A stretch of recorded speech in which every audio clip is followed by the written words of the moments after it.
9 players dropped out of the England squad earlier this week, sparking more conversations surrounding the player welfare debate. Hello and welcome back to INMR, where in today's podcast we're going to be taking a look at the data behind one of the most talked about topics in football right now: are footballers playing too many games? Coming up on today's podcast, we're going to take a look at the global calendar from last season and its extreme demands on South American players, the risk of the new Champions League and World Cup format, and finally, be sure to stick around to find out why Jude Bellingham could make history by 2040. First up though, we're looking at Julian Álvarez. The graph on screen shows Álvarez's per month appearances across the long season and depicts how many of these were back-to-back. A back-to-back appearance is when a player played any minutes and his previous match appearance ended less than 5 days before. Last season, Julian Álvarez had a very successful season, contributing to City's title win, Argentina's Copa America win, and an Olympic 2024 run. Álvarez made the most appearances of any player last season. Now though, this has caused concerns over the potential negative impact on his health and career longevity if this workload continues in future seasons. Álvarez was one of the few players who participated in both the Copa America and the Olympics. The other 5 were Nicolas Otamendi, Alex Baena, Fermin Lopez, Anthony Robinson and Fabian Balbuena. This raises questions about player eligibility for multiple tournaments in a single year or over several years. In 3 different months last season, Álvarez made 8 appearances, averaging 2 games per week. Álvarez's 2023-24 workload is extreme, but not unique among top-level players. Increasing player workloads and travel demands may negatively impact rest, recovery, and long-term career longevity, which we'll look more at later. Moving on to the season review, this is where we look at some of the top stats from last season based on this topic. A substantial group of players routinely played more than 60 to 70 matches, and the recommended threshold is 55, so they are being overworked by quite a bit. 9 out of 10 top players by international travel time last season were South American, playing for European clubs. And as I said earlier, Álvarez's workload last season was historic. He made 75 appearances and appeared in 83 matchday squads during a 14-month season, involving 10 different competitions. Next up, we're going to take a look at FIFPro's evolving workload demands. This is where they take a look at a couple of case studies and some key takeaways from how player workload is going to potentially get even worse over the next few seasons. The 3 key takeaways were that 1, across all player categories, the average number of appearances and squad inclusions is increasing due to calendar congestion and overlapping competitions. 2, an increasingly large segment of players are subject to excessive workload demands, exceeding the recommended maximum limit of 55 games per season. And 3, for leading players, the national team football and international club football is taking up over 30% of their annual match calendar. If we take a look at a case study from Fredrik Aursnes, he's a Norwegian footballer who retired from the national team at just the age of 28 earlier this year. His decision wasn't due to injuries or lack of form. He retired because of the congested football calendar. His retirement was motivated by the desire for more time outside of football and the belief that the current and future calendar wouldn't allow for adequate personal freedom. In his past 3 seasons completed, Aursnes had only 36 off-season break days, and this was due to his involvement in over 50 matchday squads annually for club and country. But his workload is not unique. The player workload monitoring platform data shows that 130 players had even more squad inclusions over the same period. This reflects a trend of high workloads becoming increasingly common among elite players. Between July 2021 and May 2024, Aursnes had 168 squad inclusions, placing him in the 90th percentile of players tracked by the player workload monitoring platform. His high match load across competitions limited his rest and enjoyment for life outside of football, and his off-season was effectively non-existent. Players' rest and recovery is hugely impeded by fixture congestion, with many now having shorter off-seasons and retraining periods that are nowhere near the top standard. Misguided scheduling of in-season national team tournaments such as AFCON leads to insufficient recovery periods for players post-tournament. Adjustments to rules have been made, such as the 5 subs rule, but this hasn't really made a difference, as every team still has a core group of players that is responsible for most of the minutes played each season. So there's a couple of top points here from last season's calendar before we take a look at our player example. First up, effective workload management and player rotation is critical, yet current practices fall short. Imbalanced playing time stems from factors like managerial preferences, financial incentives, and uneven squad depth. Finding a balance between competitive demands and player well-being is challenging as top players juggle club and country duties with minimal rest. For example, let's take a look at December 2023 for Rodri, which was particularly challenging. He played 8 of Man City's 9 matches, missing only a Premier League game against Aston Villa due to suspension. The team's travel schedule included trips to Serbia for Champions League matches and to Jeddah, Saudi Arabia for the FIFA Club World Cup, adding to the physical strain. By April 2024, Rodri continued his intense schedule as City pushed for success. He made 7 appearances in 8 matchday squads, with an average of 94 hours between matches, as the team advanced in the Premier League, Champions League and FA Cup.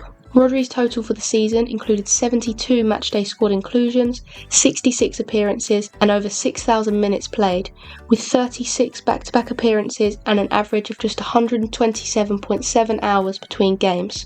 But the 2023-24 season was exceptionally demanding for the entire Man City squad. The team played 59 matches across 7 competitions, including the Prem, FA Cup, Carabao Cup, Community Shield, Champions League, Super Cup and FIFA Club World Cup. Despite the busy schedule, City defended their Premier League title and won both the UEFA Super Cup and the FIFA Club World Cup. This season though, it's getting worse. Take a look at the schedule released by City centre-back Ruben Diaz. The expansion of the Champions League, Club World Cup and World Cup is going to further endanger players' health. Players for leading clubs will likely play up to 15 more matches according to Fifth Pro, meaning many of the elite will play over 80 matches this season and next. The next player we're going to be looking at is Phil Foden. He made 72 appearances and was included in 77 squads for Man City and England. If he maintains a similar participation rate, he's projected to make 77 appearances this season with 83 squad inclusions, and next season appearances would rise to 83 with 90 squad inclusions. These additional fixtures would increase Foden's workload, leaving him with less rest between compact seasons. He'll require more frequent and distant travel to meet fixture demands. In the short term, this could lead to fatigue and potentially short spells out injured. In the long term though, it could impact Foden's career longevity as he won't be able to maintain the level of so much football for as long as players such as Cristiano Ronaldo or Robert Lewandowski. Speaking of longevity for young players, leading players from each region are playing way more football than their predecessors. We're going to take an in-depth look at Jude Bellingham, but first here's some quick examples of young players across the world and how many more minutes they've played than their predecessors. Before turning 21, Florian Wirtz and Jamal Musiala both played more minutes than Michael Ballack, Thomas Müller, Lucas Podolski and Bastian Schweinsteiger. In fact, Ballack at 21 had played almost 3 times less minutes in his career than Florian Wirtz. In France, before turning 25, Mbappe has played 31,694 minutes in his career. Compare that to Zidane, who's only played 25.6 thousand minutes, Thierry Henry on 22.9 thousand and Frank Ribéry on just 15.5 thousand. In Spain, Pedri played 12,500 minutes before turning 21 and we saw the impact that had on him. Compare that to Sergio Busquets, who had played almost 10,000 less minutes at that stage in his career, and it's no wonder that he's still playing. Now, on to Bellingham's case study. Jude Bellingham has accumulated more club and country appearances than all past English players at the same age. Should this trend continue, he's likely to play more matches over his career than any other past Englishman. But we've already seen previously that this isn't going to be a good thing. Other English players such as Wayne Rooney and Michael Owen also started young, but faced physical declines and injury setbacks early in their careers, highlighting the risks linked with high early career workloads. Bellingham's ascent to a key role for both England and Real Madrid has been reflected in his demanding workload, with over 250 first-team appearances by June 2024, totalling over 19,000 minutes. Early exposure has potential risks, including physical burnout and mental health strains due to performance pressure, impacting his career longevity. These projections suggest that Bellingham will play for Real Madrid well into his 30s, potentially retiring by the end of the 2040-41 season at nearly 38 years old. He'll be expected to be in the England squad until he's about 36, meaning his total club and country appearances could reach 1,242. This figure would be substantially higher than the past England greats, and as you can see, it'll be over 200 more than current record holder Frank Lampard. Overall, a noticeable trend shows that current, young, top-level players face significantly higher workloads compared to their historic counterparts across selected nations and players. Today, players are required to handle a more intense match load with increased minutes and appearances, which could impact career longevity. Despite medical advancements in rehab, injury prevention and nutrition, the potential for injury and early physical decline remains high for modern players. And if we go back to FIFPro's 2022 survey of players and high-performance coaches, that indicated that these advancements aren't sufficient enough to match the rapid workload increases faced by today's players. The final player case study is Achraf Hakimi, and we're going to look at his 2023-24 and 2024-25 calendars. Last season, Hakimi played in a wide range of competition, including AFCON, the Olympics and club matches, leaving minimal time for rest between these tournaments. For example, after AFCON concluded at the end of January, he returned to PSG with only an 8-day gap before resuming play. His off-season was similarly impacted, as he joined PSG training just 5 days after Morocco's last Olympics match. Looking ahead, Hakimi's future workload remains challenging, with likely participation in the expanded Champions League, FIFA Club World Cup and the 2026 World Cup, allowing for limited rest. The lack of sufficient breaks for players like Hakimi highlights the need for structural adjustments to protect players' physical and mental health.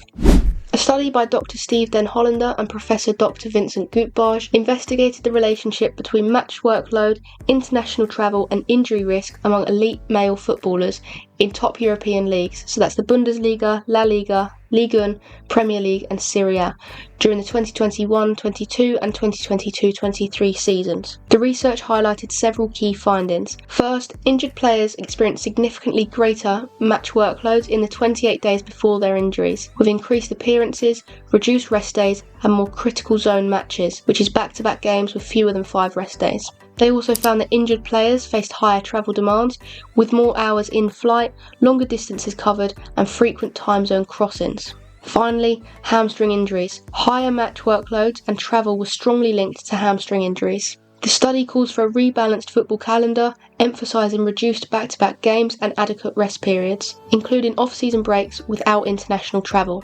It argues that unchecked match congestion threatens career longevity, especially for young players, and that current in-season tournaments and international travel schedules are insufficiently regulated to protect player health and recovery. In summary, elite players today face extreme physical demands due to packed schedules across club and international competitions.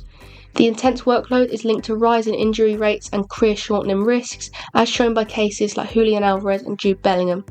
Without calendar adjustments and better rest policies, players' well-being and longevity will continue to be at risk, which is why you're seeing so many players drop out of the England squad. That is where I'm going to end today's podcast, but there are plenty of others you can go and listen to. For extra content, be sure to check out my website, that's inmrfootball.co.uk. On there you can find match reports, live blogs, club updates and so much more. And if that's not enough, INMR is also on Instagram and X, so you can go and follow me on both of those platforms for even more daily football content. Thank you very much for listening, and I will see you in the next one.